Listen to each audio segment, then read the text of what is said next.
Terça-feira, 10 de junho de 2014. Seja bem-vindo, a gente está começando agora o canal de notícias aqui pela UPF TV. Então fique com a gente e veja só os assuntos desta edição.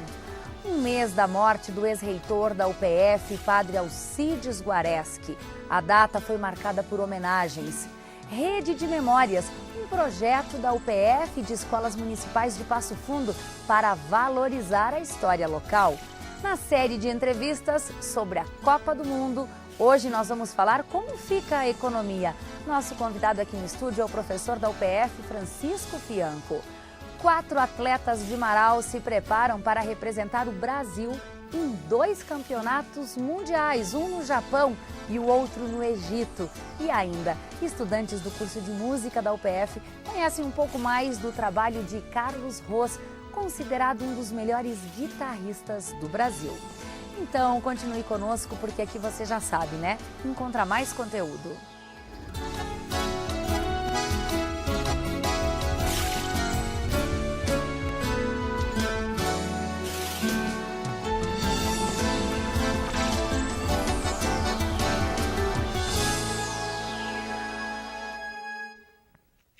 Uma homenagem realizada ontem marcou um mês da morte do ex-reitor da UPF, Padre Alcides Guareschi.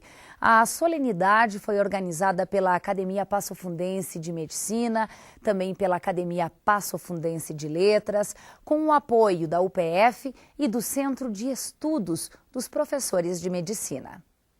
A sessão solene homenageou a personalidade unânime na comunidade passofundense, que contribuiu para o crescimento da cidade.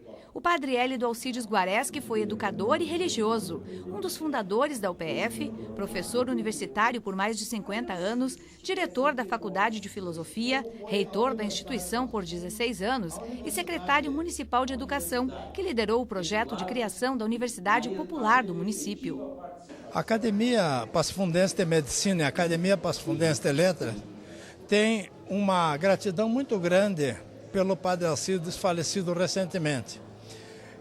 O nosso objetivo é homenagear esse grande homem, que é um cidadão honorário passofundense e que teve uma grande importância na nossa comunidade, pois ele é que eu digo, dos 3 mosquiteiros que fizeram essa faculdade, essa universidade de Passo Fundo, essa brilhante universidade de Passo Fundo. Esse ato é um tributo à memória de um homem que dignificou todas as funções que exerceu. E entre as muitas funções que ele teve na vida, uma delas foi ter pertencido à Academia Passofundense de Letras. Além de protagonista, o padre Alcides foi o principal narrador da história de criação da universidade por meio das obras.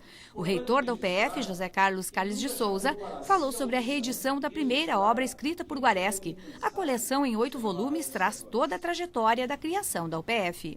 Desde as tratativas iniciais para a criação do ensino superior em Passo Fundo e depois, na sequência, passo a passo, os vários desdobramentos que essa temática teve dentro da própria universidade. Então, de fato, é uma obra muito rica em detalhes, né, e que fica à disposição de toda a comunidade por meio virtual a partir agora do lançamento pela UPF Virtual. Os familiares receberam placas da UPF, da Academia Passofundense de Medicina, da Academia Passofundense de Letras e da Academia de Ciências Contábeis. Nós só temos que agradecer e dizer assim que é muito importante ver as homenagens que ele recebe, que estão vindo do fundo do coração das pessoas que o fazem, né? E para nós isso é muito importante.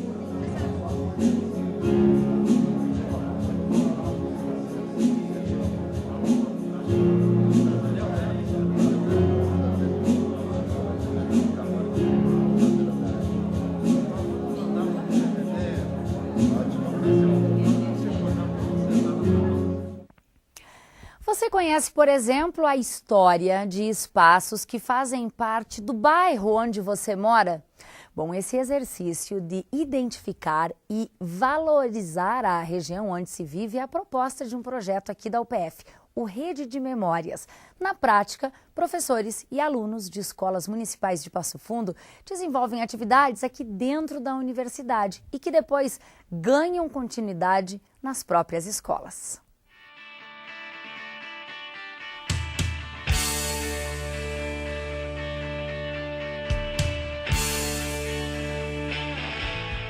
A tarefa inicial aqui é se familiarizar com a tinta, com a esponja e com o pincel. E a aproximação desses alunos vindos de 5 escolas municipais de Passo Fundo, com todos esses materiais, traz uma engenharia de ideias. A turma aqui quer representar espaços do bairro onde mora, por meio de maquetes. E foi neste laboratório da UPF que aconteceram, então, os primeiros passos do aprender e do fazer. E que tal começar pela vegetação do ambiente?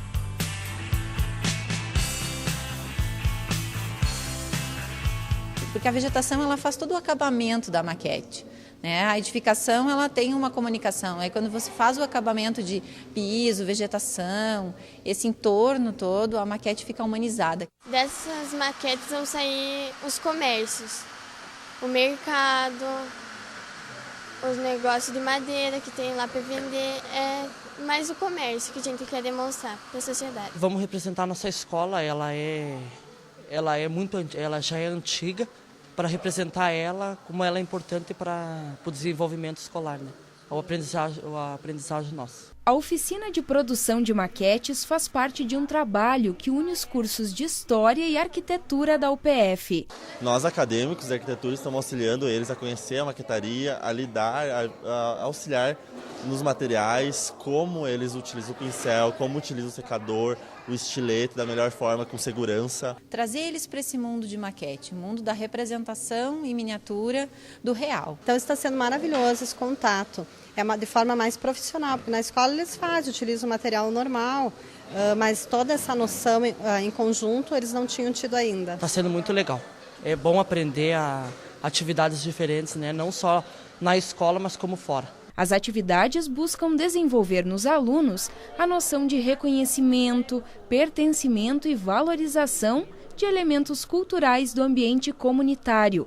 E esse foi apenas o primeiro encontro que prepara para uma exposição futura do que está sendo construído pelos alunos. Nos próximos encontros, os alunos vão vir até aqui, acompanhados do professor responsável, e vão construir as maquetes, né, para que depois essas maquetes estejam presentes na exposição Rede de Memórias, que vai ser inaugurada em agosto no Museu Histórico Regional. E mostrar para Passo Fundo o que a gente é capaz, né? Cada escola vai vir num determinado dia, num determinado turno, e a gente vai atender eles individualmente, então cada um com o seu trabalho. A escala correta para cada projeto, para cada realidade que eles querem desenvolver. Por exemplo, a escola do bairro, a catedral, a capela, o comércio. E atividades como estas, que buscam auxiliar na formação de professores e alunos, fazem parte do projeto Rede de Memórias, criado a partir de uma iniciativa entre a Prefeitura Municipal e o Programa de Pós-Graduação e Curso de História da UPF. E o resultado desse trabalho, que iniciou no ano passado,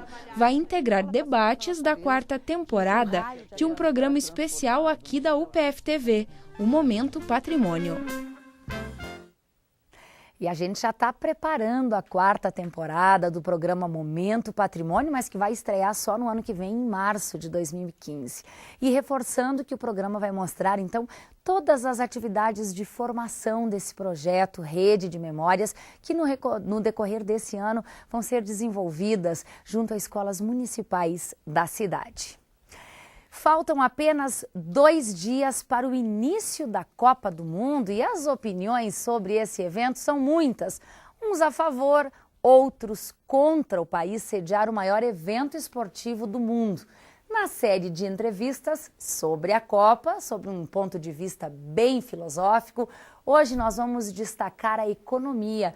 Por isso, convidamos o professor do curso de Filosofia da UPF, doutor em Filosofia, Francisco Fianco. Seja muito bem-vindo à UPF TV. É um prazer lhe receber aqui para provocar um pouquinho os nossos telespectadores com relação à Copa do Mundo.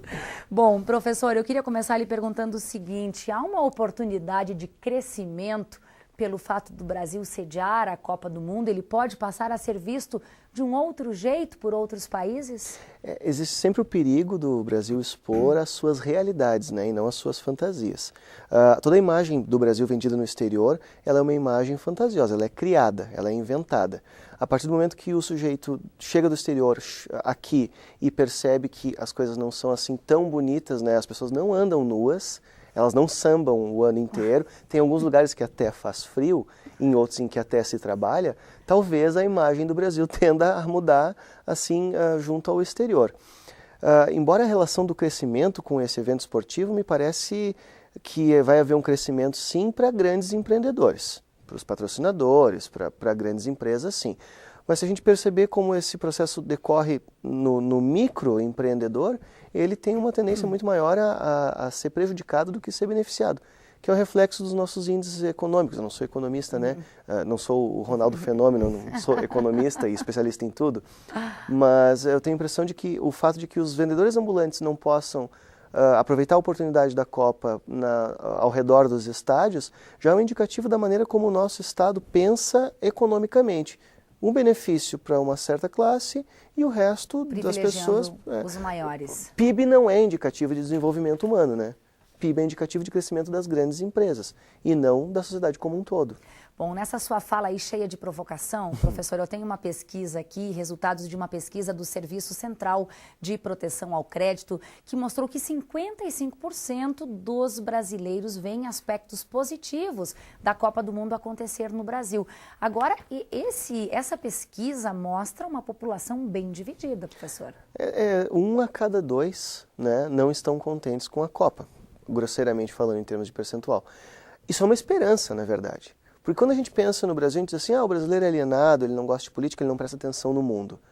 Agora, quando tu tem no ano anterior a um evento esportivo dessa magnitude, manifestações sociais, quando tu tem ameaça dessas manifestações sociais durante o próprio evento, né, e quando tem um Estado que age sorrateiramente para criminalizar, tipificando como terrorismo, esse tipo de manifestação que é uma manifestação democrática, quer dizer que as pessoas estão atentas. Elas não estão tão alienadas quanto a gente acha que elas estão. Lembrando que manifestações sociais, nós não estamos falando aí de baderna. Não, de maneira alguma. De vandalismo. Não, é o exercício pleno da democracia, né? Que é o manifestar-se publicamente, não de forma representativa, como essa nossa democracia fajuta, mas sim de forma direta, nas ruas. Bom, a gente viu aí essa pesquisa em nível nacional. Agora a gente vai saber o que as pessoas na rua, em Passo Fundo, estão achando da Copa do Mundo. Veja aí.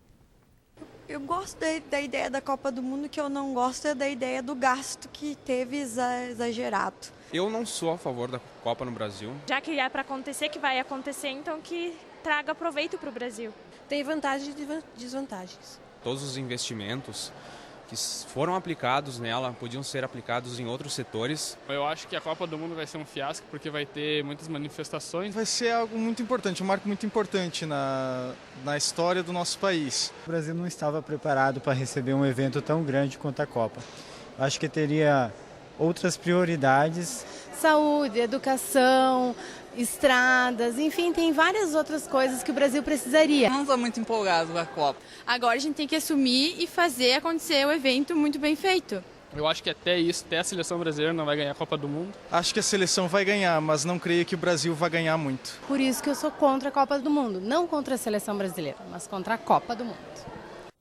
Olha só, a gente circulou aqui pela UPF, professor, ouvimos estudantes, universitários, um público privilegiado, motivado a pensar, a refletir. Por coincidência, nessa pequena amostra, vimos a maioria das pessoas contra.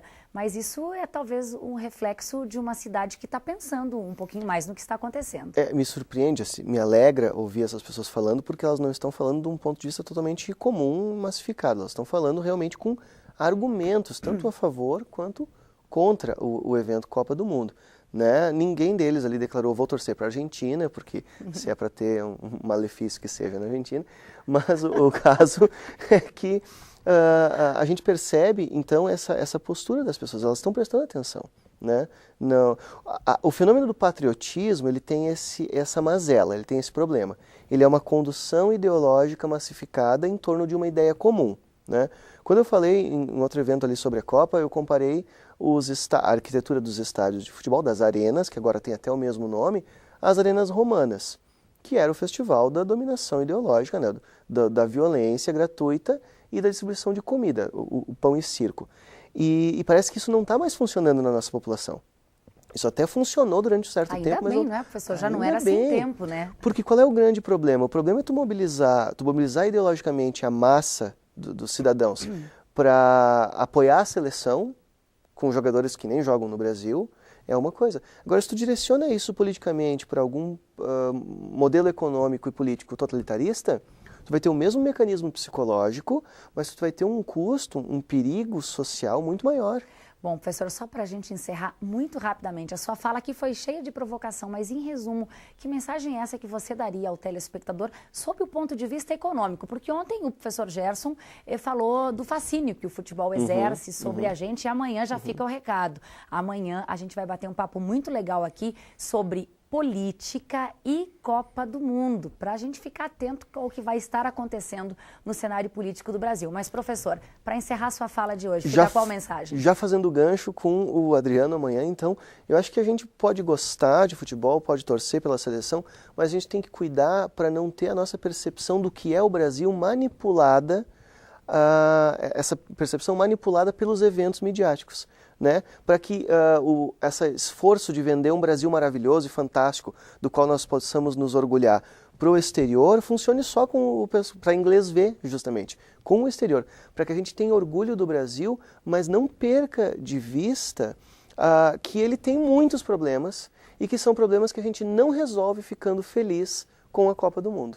A gente resolve trabalhando, estudando, criticando e votando com consciência. Muito importante a sua contribuição, professor. Muitíssimo obrigada. Obrigado, bom trabalho. Obrigado. Olha, esse assunto rende muito, né? Em ritmo de Copa do Mundo, o debate do programa Estúdio 4 de hoje à noite, que vai ao ar aqui pela UPF TV, também vai ser esse tema, é Copa do Mundo. Participam do programa o cientista político Antônio Curtis Samantino, também o coordenador do curso de Economia da UPF, professor Julcemar Zilli, também o presidente do PT, do Partido dos Trabalhadores de Passo Fundo, Neri Gomes, um programa que promete uma discussão bastante acalorada. O Estúdio 4 vai ao ar hoje, às 11 horas da noite, aqui pela UPF TV. E você vai ver a seguir os atletas de Marau que se prepararam para representar o Brasil em 2 campeonatos mundiais. E ainda, estudantes do curso de música da UPF conhecem um pouco mais do trabalho de Carlos Ros, considerado um dos maiores guitarristas do Brasil. A gente volta já, depois do intervalo.